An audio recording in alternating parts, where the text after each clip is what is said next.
가까이에 있습니다 라고 하는 제목으로 오늘 하나님의 말씀 우리 사랑하는 귀한 성도님들과 함께 나누겠습니다. 여러분은 하나님의 나라, 천국이라고 하는 이 말을 들으면 아마 자동적으로 생각나는 한 가지 동사가 있을 것입니다. 그것은 바로 가다라고 하는 동사이죠. 영어로는 go라고 표현할 수 있을 것입니다. 그래서 우리가 보통 사용하는 그러한 표현 중에 그분은 하나님 나라에 가셨습니다. 우리가 천국 가기 위해 준비합니다. 하나님 나라 천국에 가셨습니다. 이러한 표현들을 우리는 종종 사용하곤 합니다. 제가 1995년도에 처음 신학교에 들어가서 소위 하나님 나라 천국이라고 하는 이 개념을 배울 때는요, 죽어서 가는 나라라고 배웠습니다.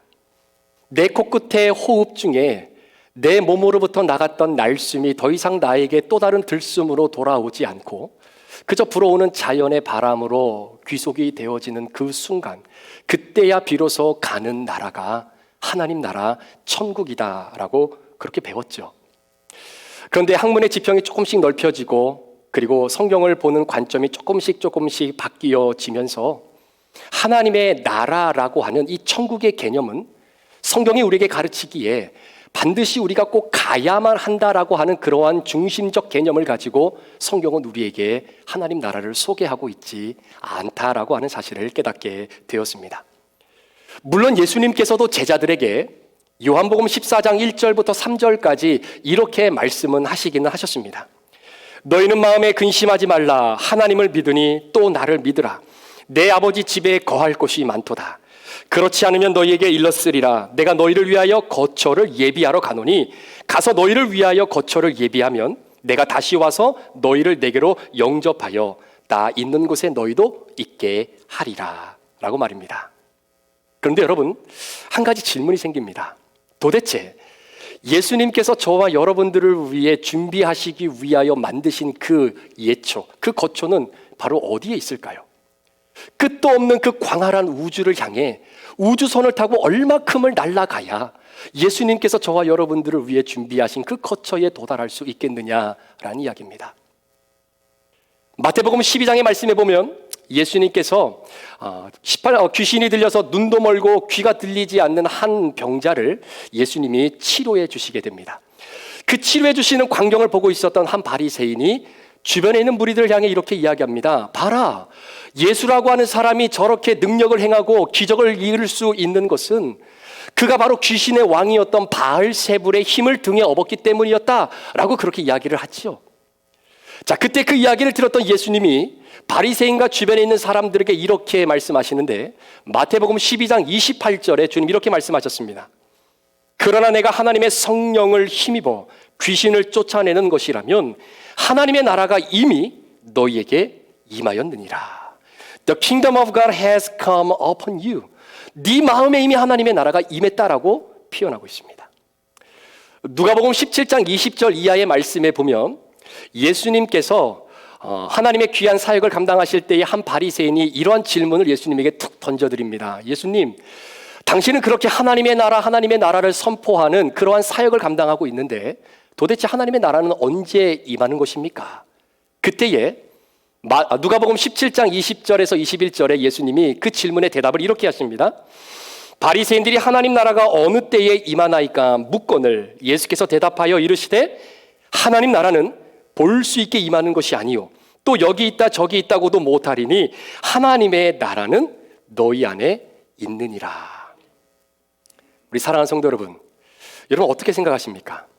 하나님의 나라가 이미 내 안에 있다라는 겁니다. 하나님의 나라가 이미 나에게 도래했다라고 하는 그 표현을 우리가 볼 때 이러한 생각이 들 수 있는 것이죠. 그러면 우리가 죽어서 가는 하나님의 나라라고 하는 그 개념과 지금 내 안에 임했다라고 도래했다라고 하는 이 하나님의 나라는 같은 나라입니까? 다른 나라입니까? 도대체 하나님 나라는 무엇이고 또 그 나라는 어디에 있는 것이며 죽어서 가는 하나님의 나라 진짜 있는 겁니까? 라고 하는 질문들이 생길 수 있는 것이죠. 자, 이것을 우리가 조금 더 이해하기 위해서는 하늘나라라고 하는 개념을 우리가 조금 정리할 필요가 있습니다. 조금 어려울 수는 있겠지만 여러분 한번 잘 들어보십시오. 자, 하늘나라라고 하는 이 개념을 우리가 이해하려면 하늘이라고 하는 이 개념부터 우리가 정립을 해야 됩니다. 자, 하늘이라고 하는 이거의 개념은 두 가지가 있는데, 첫 번째는 저와 여러분들이 이 땅을 살아가면서 충분히 경험할 수 있는 하늘 있죠? 오늘처럼 날씨가 이렇게 푸르른 하늘, 우리가 하늘을 쳐다보면 그렇게 드높은 하늘을 바라보게 되는 겁니다. 새들이 날아가며 지저귀일 뿐만 아니라 바람이 불어오고, 그리고 흰 구름이 뭉게뭉게 퍼오르면서 둥실둥실 떠가는 바로 그러한 하늘, 그것을 우리는 스카이라고 이야기합니다. 보편적 하늘이다라고 이야기하죠. 유니버셜 스카이라고도 이야기합니다. 자, 그런 하늘이 하나 있고요. 또 한 가지의 하늘은 당시 1, 2세기의 철학자들, 사상가들, 그리고 많은 정치가들은 하나님이라고 하는 존재가 이 땅에 있다는 것은 믿고 알았습니다. 그런데 문제는 그 하나님이 거하시는 곳은 어디일까라고 하는 또 다른 문제를 가지고 고심하기 시작하는 거죠. 이유가 있습니다. 왜냐하면 하나님이라고 하는 이 신 자체는 우리 인간과는 다른 존재입니다. 유한하지 않고 무한한 존재입니다. 우리가 하나님을 무소부재하신 분이다라고 이야기하지요. 시간과 공간을 초월하신 능력 많으신 하나님이십니다. 도대체 그 하나님은 그럼 어디에 계시느냐라는 이야기예요. 사람들은 생각할 때에 그 무한하신 하나님이 우리 집에 있다? 왠지 모르게 우리 집은 누추합니다. 그리고 너무 좁아요. 이 좁은 공간에 하나님이 제한되어져 있다? 그러면 더 이상 그 하나님은 하나님이 아닌 겁니다. 그래서 생각하기를 그 무쇠보세하신 그 하나님, 그러면 성전에만 계실까? 그런데 그 성전도 너무나 제한적인 거예요. 그래서 사람들이 생각하기에 무소부재하시고 전능하신 하나님, 끝이 없고 깊음과 높음을 측량할 수 없는 바로 그 하나님은 어디에 계실까? 내린 결정이 바로 하늘이어야 됩니다. 하늘. 자, 그렇게 명령했던 이유는 하늘이라고 하는 성향과 하나님의 성향이 너무나 일맥상통하는 부분이 많이 있다라는 겁니다. 예를 들어 하늘은 끝이 없어요. 너무나 푸르릅니다. 그 깊음과 넓음과 광대함을 우리가 말로 표현할 수 없습니다. 이와 마찬가지로 하나님이라고 하는 그 분도 우리의 언어로 다 담아낼 수가 없는 겁니다. 그분의 높고 위대하심을 우리가 어찌 다 말로 표현할 수 있겠습니까? 우리가 그렇게 찬양하지 않습니까? 하늘을 두루마리 삼고 바다를 먹물 삼아도 하나님의 사랑을 다 기록할 수 없다라고 고백하고 있는 것처럼 하나님의 그 능력의 무소부재하심을 우리가 다 기록할 수가 없어요.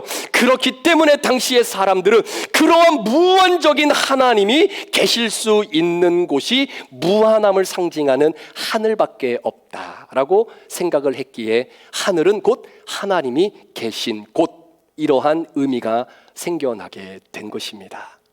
자, 이게 하늘의 개념이에요. 자, 그럼 나라라고 하는 그 개념을 한번 생각해 봅니다. 예나 지금이나 동일하게 나라가 존립하기 위해서는 세 가지 중요한 요소가 있습니다. 무엇이죠? 국민, 주권, 영토. 이 세 가지가 반드시 구비가 되어져 있어야 나라라고 이야기합니다.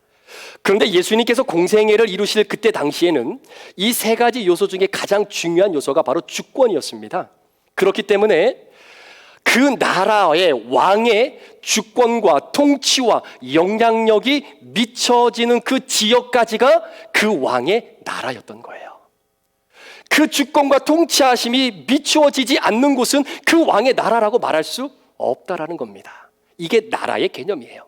따라서 하늘이라는 개념과 나라라고 하는 개념을 한번 이렇게 결합을 시켜보면 하늘나라는 하나님이 계시는 곳이고 하늘나라는 하나님이 계시는 그 나라의 왕은 하나님이시기에 하나님의 주권과 통치와 하나님의 역사가 미추어지는 곳이 바로 하나님의 나라다라고 우리는 보통 이해하고 있습니다.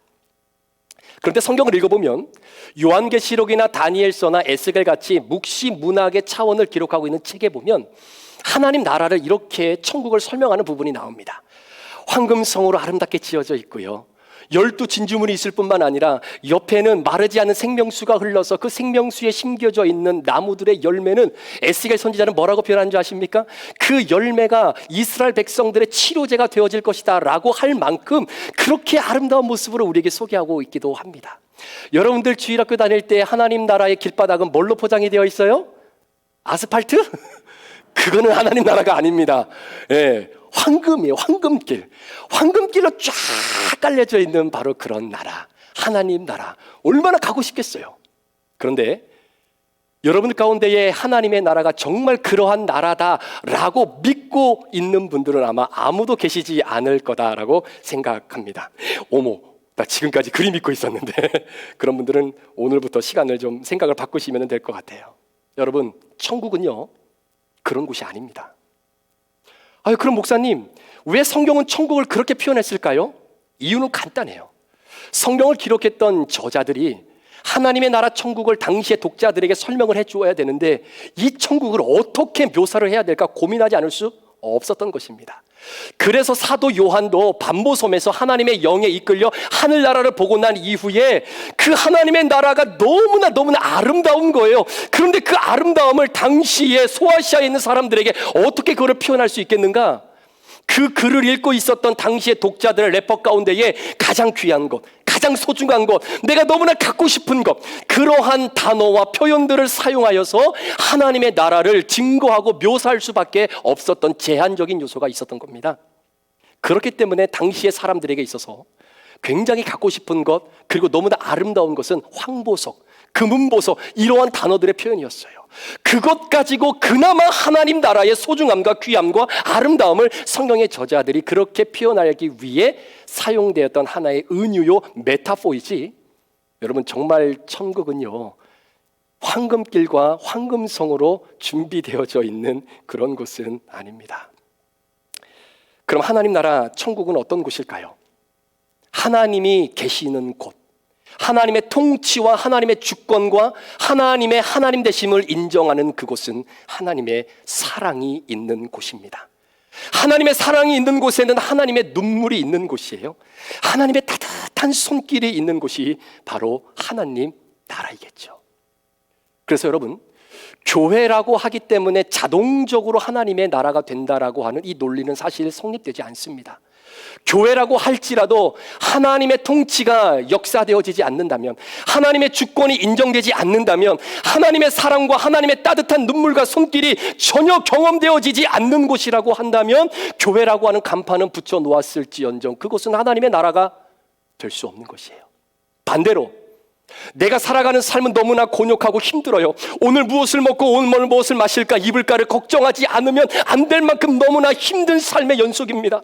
내일 비즈니스를 나갈 때에 이 비즈니스를 열어야 되나 닫아야 되나, 내가 정말 이 삶을 어떻게 살아야 되나, 막막한 인생이라 할지라도 그 모든 삶이 하나님의 주권 속에 있고 하나님의 선하신 영향력이 아름답게 드러날 수 있을 것이다 라고 하는 내 믿음의 고백을 하나님 앞에 올려드리는 그 여러분의 발걸음이 머무는 그 집, 그 직장, 그 비즈니스 현장이 오히려 하나님의 나라가 될 수 있는 것 아니겠습니까?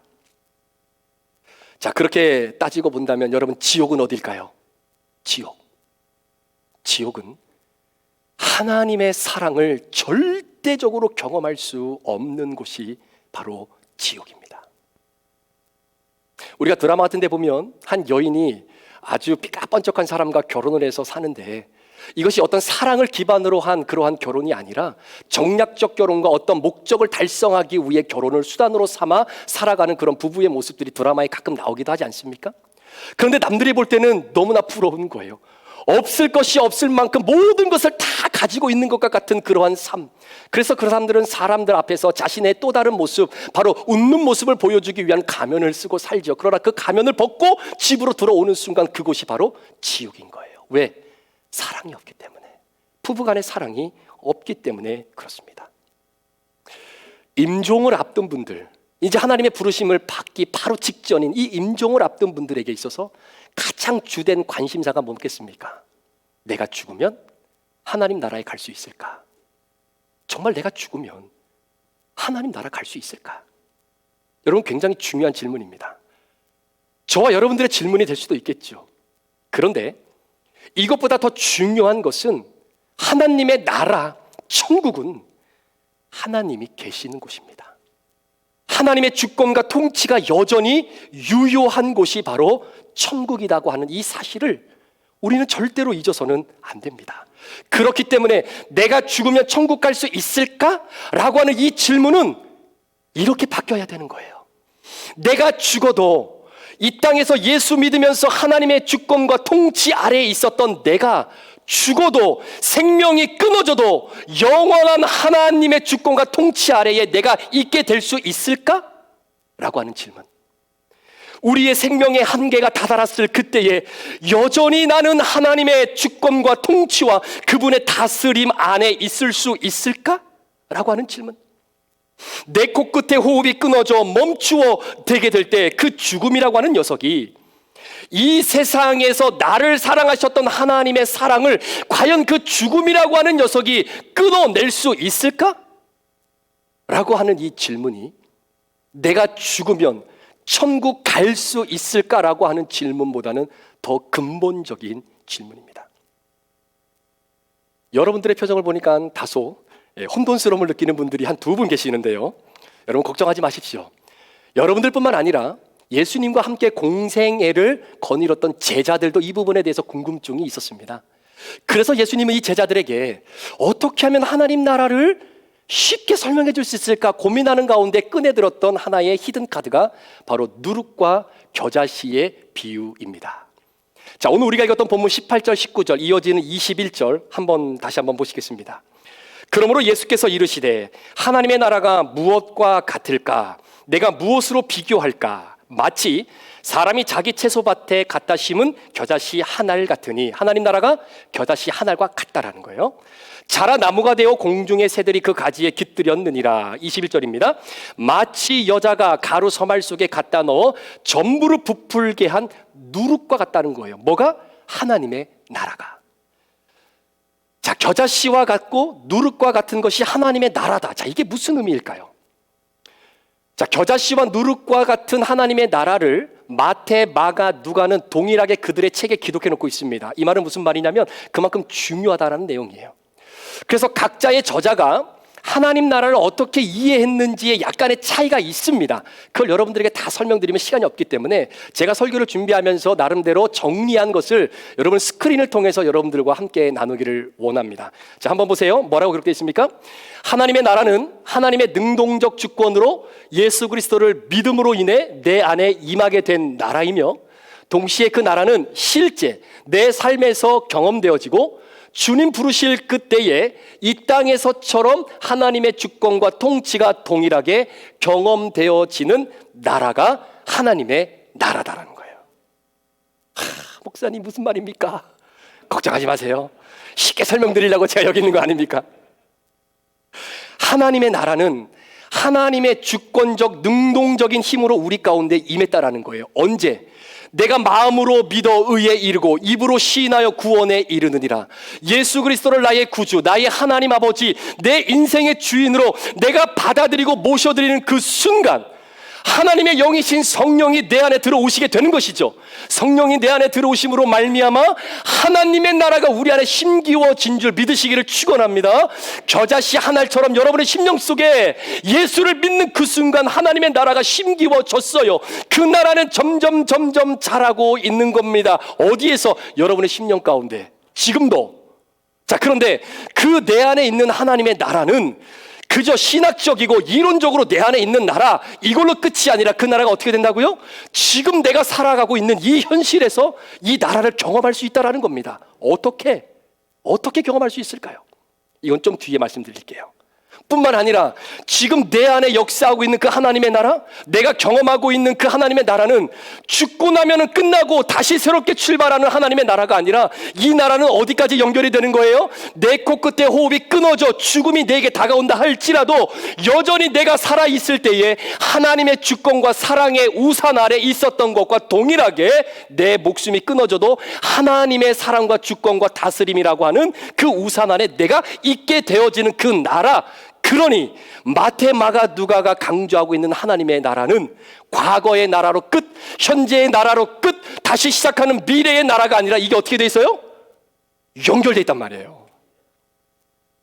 그래서 여러분들은 앞으로 주님 앞에 서서 여러분의 코끝에 호흡이 끊어져 주님과 영원히 함께 살 하나님의 나라를 지금 이 나라에서도, 이 땅에서도 경험하면서 살아가고 있는 분들입니다. 아멘? 이게 얼마나 중요한지 몰라요. 자, 그렇다면 어떻게 해야 내 안에 있는 하나님의 나라를 경험할 수 있겠습니까? 이 굉장히 중요한 문제이죠. 저는 그 해답을 오늘 예수님께서 겨자씨와 누룩 비유 바로 앞부분에 18년 동안 귀신 들렸다가 치유받았던 한 피로한 인생을 살았던 여인의 고침에 대한 이야기를 통해서 그 해답을 좀 한번 찾아보려고 합니다. 예수님께서 하루는 회당에서 말씀을 전하시는데요, 18년 동안 귀신 들려 등 한번 제대로 펴보지 못하고 살았던 한 여인이 예수님에 의해서 치료함을 받습니다. 그리고 나서 성경에 보니까 그 여인이 하나님께 영광을 올려드렸다라고 표현하고 있는 것이죠. 이 여인이 왜 찾아왔겠습니까? 당연히 예수님께서 내 병을 치료해 주실 거라는 믿음 때문에 찾아온 게죠. 자, 이때 이 광경을 보고 있었던 회당장이 굉장히 화가 났습니다. 화가 난 이유가 뭔지 아십니까? 이런 이유였어요. 아니, 율법에도 안식일을 거룩히 지키라고 하고 안식일에 일하지 말라라고 했는데 왜 예수라고 하는 저 사람은 꼭 그 병든 자를 왜 안식일에 고쳐주냐 이거예요. 안식일이 되기 전 6일이라고 하는 시간적 여유가 있었으면 그때 고쳐주면 되지, 왜 하필이면 안식일 날 안식일법을 어기면서까지 왜 이 여인을 고쳐주느냐, 이것 때문에 회당장이 굉장히 화가 났습니다. 그 이야기를 들었던 예수님이 회당장과 주변에 있는 사람들에게 뭐라고 얘기하냐면, 이 외식하는 자들아, 너희도 안식일에 너희 집에서 키우고 있는 그 소와 나귀를 끌어다가 물을 먹이고 풀을 먹이지 않느냐? 마찬가지로 안식일이라 할지라도 18년 동안 죄와 사망에 억눌려 있었던 이 여인, 오늘 성경은 뭐라고 이야기해요? 아브라함의 딸이다라고 표현합니다. 아브라함의 딸이라고 표현해요. 여러분, 아브라함의 딸이라고 하는 것은 아브라함의 자손이죠. 아브라함의 자손은 이꼴 구원받는 대상들입니다. 구원받는 대상들은 누구만 가능해요? 유대인들만 가능했다라고 이들은 알고 있었어요. 그런데 모든 사람들이 지극히 작게 여기는 이 18년 된 병자를 바라보면서 예수님이 아브라함의 딸이다라고 말한 것 자체가 충격이 아닐 수 없었습니다. 자, 18년 동안 귀신 들려 살아왔던 이 여인을 치료해 주신 이 사건과 바로 이어지는, 그러므로 내가 어떻게 하나님의 나라를 이들에게 비유로 설명할꼬? 라고 하는 이 문맥과 어떤 연관성이 있느냐라는 거예요.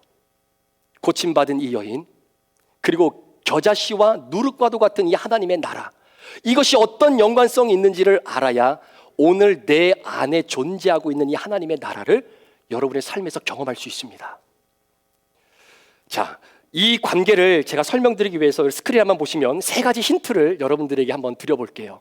어떤 연관성이 있는지 한번 잘 생각해 보시죠. 첫 번째는 18년 동안 귀신 들린 자. 자, 18년 동안 귀신 들린 자를 한번 생각해 보십시오. 여러분, 이 사람은 당시의 주변 사람들에게 어떠한 인식을 받고 살았던 사람일까요? 정상적인 삶을 살지 못했던 사람이겠죠. 마이너리티입니다. 그 지역의 마지노리에서 살아가는 사람들이에요. 뿐만 아니라 이 귀신 들린 사람 때문에 정상적인 사람들도 때로는 굉장히 당혹스러운 일들도 경험하지 않았을까요? 무섭기도 하고, 혹시 귀신 들린 저 사람이 나를 해하지 않을까라고 하는 두려움을 느낄 때도 있지 않았을까요? 그러니까 정상적인 사람들은 이 귀신 들린 사람이 차라리 없는 게 더 낫다라고 생각할 만큼의 인식을 갖고 살았던 여인입니다. 굉장히 작은 여인이에요. 없어도 돼요. 자, 두 번째, 하지만 이 예수님께서 겨자씨와 그리고 누룩이라고 하는 바로 이 부분에 대한 크기를 말씀해 주고 있는 겁니다. 여러분, 누룩과 겨자씨의 크기는 어떻습니까? 누룩과 겨자씨의 크기는 굉장히 작습니다. 눈에 보이지 않을 만큼 굉장히 작아요. 그런데 오늘 성경에 보니까 그렇게 작은 겨자씨와 누룩이 결국은 나무가 되고 새들이 깃들고 수많은 사람들이 안식과 쉼을 얻게 되어질 뿐만 아니라 이 서말이 부풀어 올라서 많은 사람들에게 이 세상의 기쁨과 아름다움을 선사해 줄 수 있다라고 성경은 이야기하고 있는 것입니다. 자, 그러니 이런 상황 가운데에 우리 예수님이 어떤 말씀을 하셨을까요? 자, 그리고 하나님 나라의 확장성은 어떻습니까? 그렇게 작지만 점점 커져간다라고 하는 개념이 있죠. 굉장히 작은 자였어요. 그런데 그 작은 자를 마치 겨자씨와 누룩과 같은 비유로 설명하십니다. 그런데 그 작은 것이 작은 것으로 끝나는 것이 아니라 점점 확장되어져 가고 있다라고 하는 사실. 자, 한번 이 사실을 잘 기억하면서 한번 여러분 보십시오.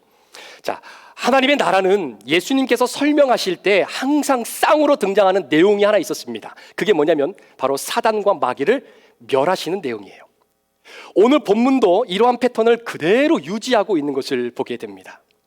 어떻게 보면 사람 취급받지 못하는 바로 그 여인, 지옥의 불쏘시개감으로밖에 쓰일 수밖에 없었던 그 여인의 인생에 우리 주님이 찾아 들어가십니다. 주님이 찾아 들어가셔요. 뭘로 찾아 들어가십니까? 겨자씨와 같이 찾아 들어가시는 거예요. 비록 굉장히 작은 겁니다. 그 여인이 고침받았다는 것이 얼마나 큰 영향을 미치겠어요. 그럼에도 불구하고 18년 동안 마귀와 사탄에 온전히 올가매어진 인생을 살아갔던 그 여인의 마음속에 하나님의 나라가 겨자씨와 같이 누룩과 같이 작은 것이지만 밀고 들어가는 겁니다. 그러면 하나님의 나라가 그 여인 가운데 임하게 되면 그 여인의 마음속에 있었던 사단과 죄악의 무리들은 그 나라에 있을 수가 없는 거예요. 왜? 하나님의 통치와 주권이 형성되어져 있는 나라에서는 사단과 마귀가 활기를 칠 수 없기 때문입니다. 밀려나게 되어지고 하나님의 나라가 그 여인 가운데 온전히 임하게 되어질 때, 여러분, 그 여인이 오늘 본문에 하나님께 영광을 올려드린 게 어떻게 영광을 올려드렸겠어요? 여러분, 18개월도 아닙니다. 18일도 아닙니다. 18년 동안 그렇게 살아왔는데, 그것이 하나님의 은혜로 묶인 바가 풀려졌는데 이 기쁨을 그냥 혼자 누리겠어요? 마치 요한복음 4장에 나오는 그 수가성 여인이 목마른 가운데에 결코 목마르지 아니하는 진정한 생수인 예수를 만나고 나서 어떻던가요? 물동이를 버려두고 동네에 들어가 내가 예수를 만났다, 내가 하나님 나라를 경험했다, 내가 하나님의 나라를 만났다 라고 사람들에게 증거하는 것처럼 이 여인도 그러지 않았을까요? 작게 시작됐던 그 하나님의 나라는 결국 이 여인을 통해 점점 펴져 나가기 시작하는 거예요. 우리 안에 있는 이 하나님의 나라는 동일하게 퍼져나가게 되어져 있습니다. 어떻게 퍼져나갈까요?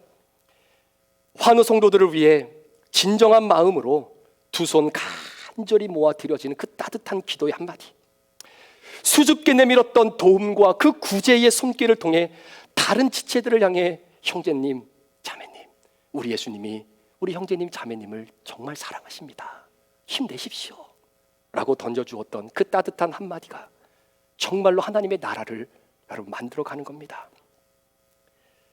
예수 그리스도를 주님으로 고백하고 그분을 나의 주인으로 모시며 오늘 이 예배의 자리에 오신 우리 사랑하는 성도 여러분, 여러분의 마음속에는 하나님의 나라가 이미 임했습니다.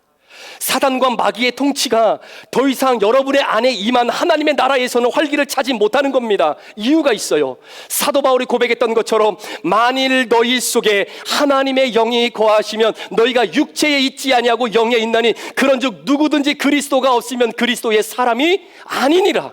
우리 안에는 그리스도의 영, 성령이 거하고 계시기 때문에 사단이 우리 몸속에 들어올 때는 한 길로 왔다가 하나님의 나라가 임하여지고 심겨지는 그 순간 7길로 도망간 줄 믿으시길 축원합니다. 하나님 나라는 말에 있는 게 아닙니다. 하나님의 나라는 능력에 있습니다. 예수님이 하나님 나라를 소개해 주실 때 말로, 연금술로, 연병가로 말로만 설명해 주신 것이 아니라 직접 하나님의 나라가 임하는 현장을 능력으로 보여주셨습니다.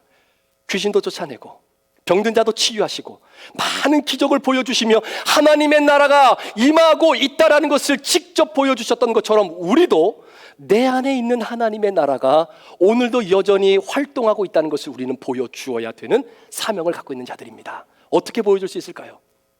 귀신을 내쫓고 병든 자를 치유하고 죽은 자를 살려내는 그러한 능력이 우리 가운데 있으면 참 좋겠고요. 혹시 그러한 능력이 없다선 치더라도 그럼 우리는 하나님의 나라를 드러낼 수 없는가? 아닙니다. 여러분의 작은 헌신과 따뜻한 위로와 격려의 말 한마디를 통해 누군가의 얼음장처럼 꽝꽝 얼어 있었던 그 마음이 눈 녹듯 사르르 녹아질 수 있어 그 안에 기쁨과 평안이 찾아올 수 있도록 여러분들이 도와주신다면 그것이 여러분의 안에 있는 하나님의 나라가 그 순간 임하게 되는 것입니다. 일상 속에서 너무나 힘든 가운데 정말 쉬고 싶은 마음이 굴뚝 같지만 그리스도의 남은 고난을 그의 몸된 교회를 위하여 내 육체에 채우기 위하여 아침 일찍부터 나와 예배를 준비하는 여러분들의 손길을 통해 누군가 우리 성도 중에 단 한 사람이라 할지라도 예배 가운데에 그렇게 수고하고 헌신한 손길을 통하여 하나님의 은혜를 경험함으로 말미암아 주님이 주시는 자유함을 누릴 수만 있다면 그곳에 하나님의 나라가 임한 것 아니겠습니까? 직장생활 가운데 함께 일하는 동료들에게 친절도 베풀고 나 바쁘다고 남의 일 신경 쓰지 않는 것이 아니라 내가 조금 더 시간을 내서 내 옆에 있는 동료들을 도와갈 때에 이러지도 저러지도 못했던 그 동료의 마음에 안심하는 마음을 바라보면서 내 마음속에 기쁨이 사뭇 느껴진다면 여러분, 하나님의 나라가 그 안에 임한 것 아니겠습니까? 공부 마치고 학교 돌아오는 자녀들, 아무런 말 없이 그저 꼭 껴안아주면서 오늘 공부하느라고 수고 많았다 라고 하는 그 따뜻한 말 한마디가 자녀들에게 힘이 되고 기쁨이 되고 활력이 된다면 여러분, 그 안에 하나님의 나라가 임한 것 아니겠습니까?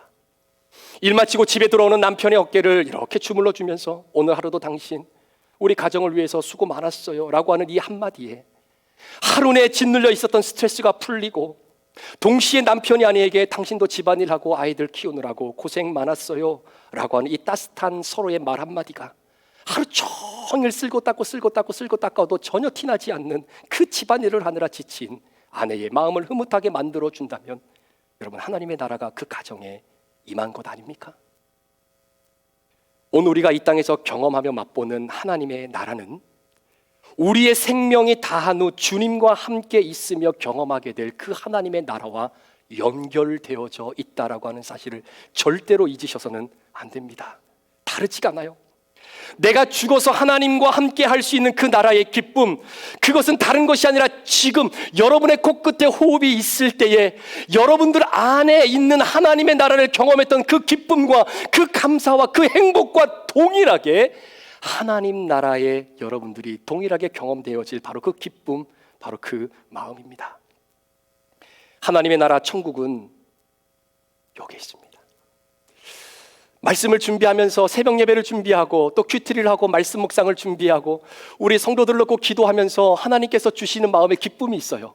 또 말씀을 준비하다 보면 하나님이 지혜를 주셔서 이런 것도 깨닫게 해주시는구나, 이거를 우리 성도들과 나누고자 하는 생각이 제 마음속에 가득 차면요, 얼마나 설레이고 기쁜지 모릅니다. 피곤이 사라져가요. 여러분, 그 한평 남짓한 그 조그마한 사무실, 여러분, 저는 그것이 하나님 나라라고 생각하는 거예요.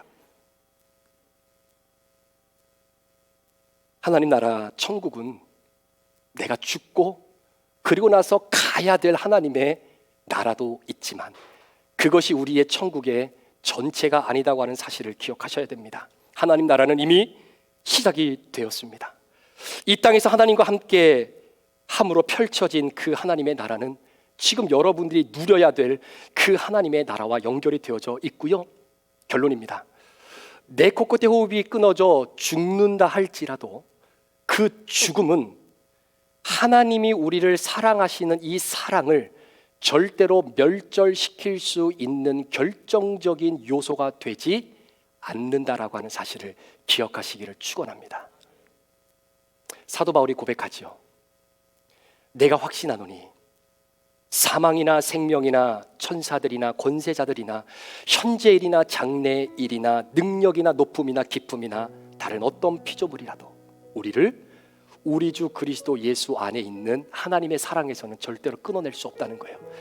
그 사랑을 여러분들이 지금 이 땅에서 받고 있고 누리고 있고 그 사랑의 우산 안에 오늘도 하나님의 통치를 경험하며 주권을 인정해 드리는 하나님 나라를 여러분 오늘도 살아가고 있는 겁니다.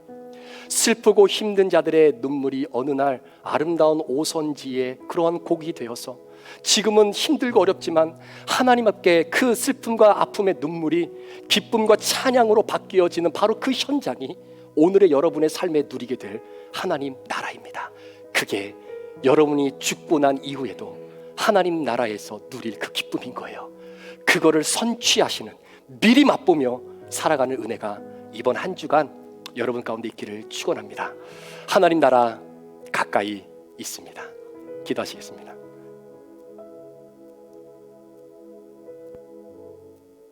이 시간에 함께 말씀을 기억하시면서 기도하실 때에 하나님의 나라가 이미 우리 가운데 임했습니다. 그런데 많은 사람들은 그 하나님의 나라가 앞으로 내가 죽어서 갈 하나님의 나라와 다르다라고 생각해요. 신앙의 이원론화되어진 이분법적 사고를 가지고 정말 이 땅에서는 대충 살아도 나중에 하나님 나라 가서 잘 살면 되지 하는 이러한 마음 아닙니다. 성경은 그게 하나님 나라라고 이야기하지 않아요. 예수를 진정 나의 구주로 영접했다면 이미 내 안에 임한 그 하나님의 나라는 영원한 나라고, 그 영원한 하나님의 나라의 한 스팟을 오늘도 우리가 두 발을 딛고 살아가고 있는 것입니다. 어떠한 것이라도 하나님의 주권과 통치 아래에 있는 우리들을 끊어낼 수 없다라고 하는 그 믿음이 우리에게 있기에 지금 경험하시는 하나님의 나라의 기쁨과 축복이 여러분의 영원한 삶에서도 경험되어지는 것이기에 이번 한 주간 하나님, 우리 가정에서 하나님 나라 누리기를 원합니다. 남편과 아내의 관계 속에서 하나님 나라 누리기를 원합니다. 하나님, 교회에서, 내 사무실에서, 내 직장에서, 내가 하나님 일하는 그 현장에서 하나님 나라 다시 한번 경험하기를 원합니다. 주여, 그러한 축복을 누리는 한 주가 될 수 있도록 하나님 아버지 도와주시옵소서. 우리 말씀 기억하시면서 함께 하나님 앞에 결단하며 기도하시겠습니다. 기도합니다. 하나님 아버지 감사합니다. 하나님 아버지, 이 시간 성령 하나님 우리와 함께하여 주옵소서. 하나님의 나라는 내가 죽어서만 가는 나라가 아닙니다. 하나님의 나라는 이미 내 안에 임하였고 예수 그리스도를 주인으로 모시며 그 하나님의 나라의 축복과 은혜를 아버지 내가 누리며 나가기를 우리 하나님 간절히 원하며 기도하기를 원합니다. 우리 사랑하는 귀한 성도들, 아버지 하나님 나라가 분리되어 있는 것으로 생각하지 않게 하여 주옵소서. 지금 내가 하나님 나라 안에 있습니다. 지금 내가 하나님 나라에 있습니다. 이 하나님의 나라의 기쁨을 누리기를 원합니다. 그런데 하나님, 내 주변의 상황은 너무나 힘들어요, 너무나 아파요, 너무나 어려워요. 그럼에도 불구하고 성령 하나님, 이 시간에 우리 귀한 성도들 그 모든 것들도 하나님의 주권과 하나님의 통치가 온전히 이루어지는 그 현장 가운데 있음을 기억하며 나갈 수 있도록 하나님 도와주옵소서. 함께 이 믿음의 고백을 가지고 주님 앞에 찬양하며 나아갑니다. 주의 나라가 임할 때 하나님 임재하실 때 예배가 회복되며 기적은 일어나네.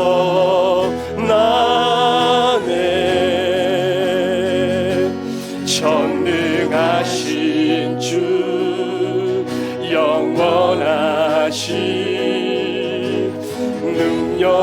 능력의 통치자, 자유가 선포되어 주 백성 돌아오네. 하나님 나라 임하소서. 영광과 존귀, 능력과 위엄, 놀라운 사랑의 기적의 하나님 지금 이곳에 오소서. 주의 나라가 임할 하나님 임재 가운데에 하나님 임재하실 때 예배가 회복되며 기적은 일어나네. 전능하신 하나님, 전능하신 주, 영원하신 능력의 통치자, 능력의 통치자, 자유가 선포되어 주 백성 돌아오네. 아멘. 하나님 나라 임하소서. 영광과 존귀, 능력과 위엄, 놀라운 사랑의 기적의 하나님 지금 이곳에 이런 한번 찬양합니다. 하나님 나라, 하나님 나라 임하소서. 하나님 나라 임하소서. 영광과 존귀, 능력과 위엄, 놀라운 사랑의 기적의 하나님 지금 이곳에 오소서. 주 높고 위대하심을, 주 높고 위대하심을 크게 외쳐 선포하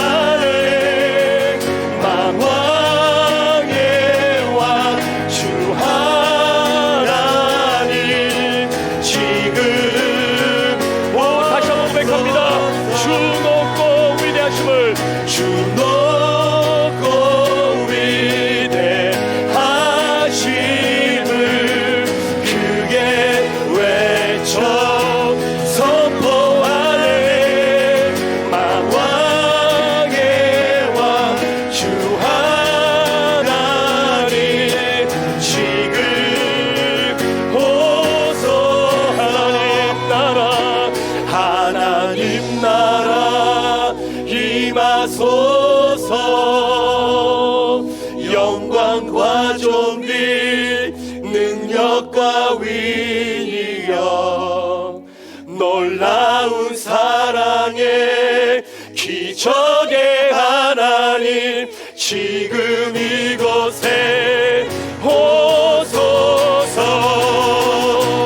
하나님 나라 임하소서. 여러분의 삶에 영광과 존귀 능력과 위력 놀라운 사랑의 기적의 하나님 지금 이곳에 오소서. 하나님 아버지, 우리 사랑하는 귀한 성도들의 삶에 하나님의 나라가 이미 임했고 그 임한 하나님의 나라를 이번 한 주간 깊이 경험하기를 소망합니다. 주님, 그 나라를 우리 가운데 펼쳐주시고 그 나라 속에서 누릴 놀라운 은혜와 축복을 누림으로 그 하나님 나라가 우리를 통해 점점 확장되어져 가는 그 역사에 우리가 쓰임받는 이번 한 주간이 되게 하여 주옵소서.